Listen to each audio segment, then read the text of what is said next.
Perkenalkan, nama saya Evelyn Agnes Tendean dari kelas 4 NB5.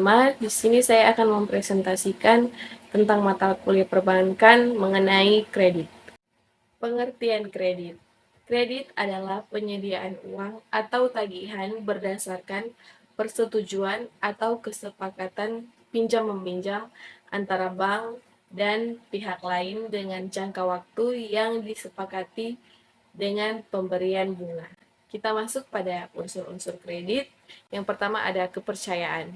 Berarti sebuah keyakinan pemberi kredit kepada penerima kredit dalam memberi pinjaman, baik itu uang, barang, atau jasa. Kedua, kesepakatan, yaitu berupa perjanjian yang ditandatangani oleh dua belah pihak dengan isi kesepakatan tentang jumlah pinjaman sampai ketentuan jika terlambat bayar. Misalnya, besaran denda, biaya administrasi, hingga pasca pengembalian jaminan kredit lunas. Ketiga, jangka waktu, yang berarti masa pengembalian kredit di setiap tanggal yang ditentukan.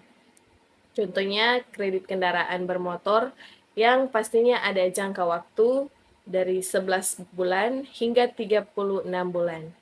Keempat, ada resiko kerugian. Terjadi ketika debitur memang tidak bisa membayar karena hal yang di luar kendali, contoh seperti debitur terkena dampak bencana. Kelima, ada balas jasa, yaitu merupakan keuntungan kreditur atas kredit yang diberikan.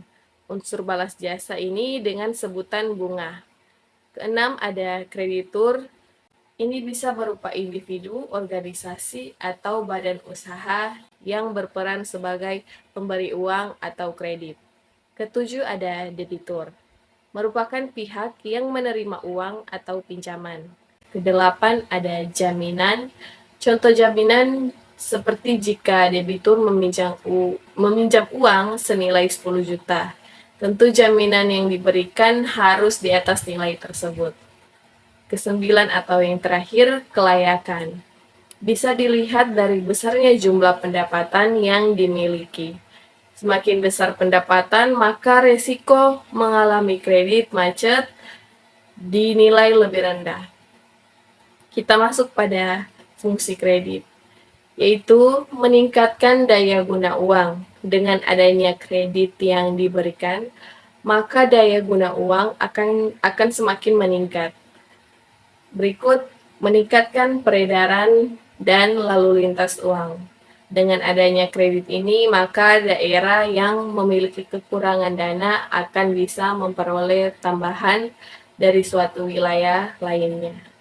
Yang berikut, meningkatkan daya guna barang. Dengan adanya kredit yang diberikan oleh bank ini, debitur dapat menggunakannya untuk mengelola barang yang tidak berguna menjadi berguna.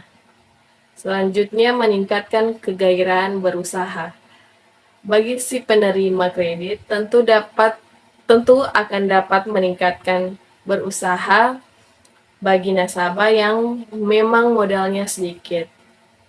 Yang selanjutnya, meningkatkan pemeratan pendapatan. Semakin banyak kredit yang disalurkan akan semakin baik, terutama dalam hal untuk meningkatkan pendapatan. Selanjutnya ada meningkatkan hubungan internasional, yang artinya akan meningkatkan saling membutuhkan antara si penerima dan si pemberi kredit. Selanjutnya kita masuk pada tujuan kredit. Yang pertama itu memperoleh keuntungan dalam bentuk bunga yang diterima nasabah bank sebagai balas jasa dan biaya administrasi. Kedua, membantu nasabah yang memerlukan dana, baik untuk investasi ataupun untuk dana modal kerja atau konsumsi. Ketiga, membantu pemerintah, Semakin banyak kredit, maka semakin banyak jasa dana peningkatan pembayaran di berbagai sektor. Kita masuk selanjutnya di jenis-jenis kredit. Terdapat 5 jenis kredit. Yang pertama ada kredit investasi, kedua ada kredit usaha rakyat, ketiga ada kredit perumahan, keempat ada kredit kendaraan bermotor, dan yang terakhir kelima kredit kartu kredit. Baik, kita masuk pada jaminan kredit. Yang terdapat 4 jaminan kredit. Yang pertama properti, seperti rumah, kebun, tanah, ruko, dan gedung atau gudang. Yang kedua kendaraan bermotor, yaitu surat-surat seperti BPKB dan STNK. Yang ketiga itu logam mulia berupa emas, dan keempat pesawat atau kapal yang bernilai miliaran. Kita masuk pada penyelesaian kredit macet. Yang pertama, persyaratan kembali, seperti jangka waktu dan jadwal pembayaran. Yang kedua, penjadwalan kembali, yaitu tenggat waktu membayar cicilan maupun utang. Ketiga, ada penataan kembali, yaitu pemberi kredit akan meningkatkan utang dengan mengubah sisa pelunasan menjadi pokok kredit baru, sampai dengan persyaratannya dan penjadwalan utang.